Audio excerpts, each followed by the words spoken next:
ঘুমের পূর্বে ওযু করলে ঈমানের সাথে মৃত্যু হয়। বুখারী শরীফ 5866 নম্বর হাদিস। আনিল বারা ইবনে আযিব রাদিয়াল্লাহু তাআলা আন قال قال لي رسول الله صلى الله عليه وسلم إذا أتيت مسجدك فتوضأ وضوءك للصلاة ثم استجر على شقك الأيمن وقل فإن مت مت على الفطرة واجعلهن آخر ما تقول اللهم أسلمت نفسي إليك وفوضت أمري إليك ولجأت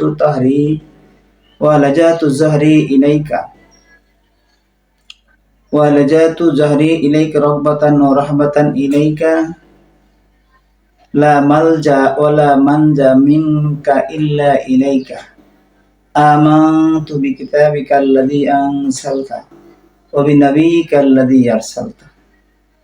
হযরত বারা ইবনে আযিব রাদিয়াল্লাহু তাআলা আনহু বলেন, একদিন হযরত নবী করিম সাল্লাল্লাহু আলাইহি ওয়াসাল্লাম আমাকে বললেন, হে বারা ইবনে আযিব, যখন তুমি শোয়ার বিছানায় যেতে চাও তখন তুমি নামাজের মতো ওযু করবে। এরপরে তুমি ডান পাশের উপরে কাত হয়ে শুবে। অতঃপর এই দোয়াটি পড়বে, আল্লাহুম্মা আসলামতু নাফসি ইলাইকা ওয়া ফাওয়াজতু আমরি ইলাইকা ওয়া লাজাতু যাহরি ইলাইকা রাগবাতান ওয়া রাহবাতান ইলাইকা লা মালজা ওয়া লা মানজা মিনকা ইলাইকা আমানতু বিকিতাবিকাল্লাযী আনজালতা ওয়া বিনাবিয়িকাল্লাযী আরসালতা। এই দোয়াটি যদি পড়ো আর এই রাতে যদি তোমার মৃত্যু হয় তাহলে তুমি ঈমানের সাথে মৃত্যুবরণ করবে। সুবহানাল্লাহ। বন্ধুরা, যখনই আমরা ঘুমাতে যাব তো ওযু করে ঘুমাবো। এরপরে এই দোয়াটি সকলে আমরা মুখস্থ করে নেব। তাহলে আমরা এই অবস্থাতে যদি আমাদের এই রাত্রে মৃত্যু হয় তাহলে আমরা ঈমানের সাথে মৃত্যুবরণ করতে পারবো। সুবহানাল্লাহ।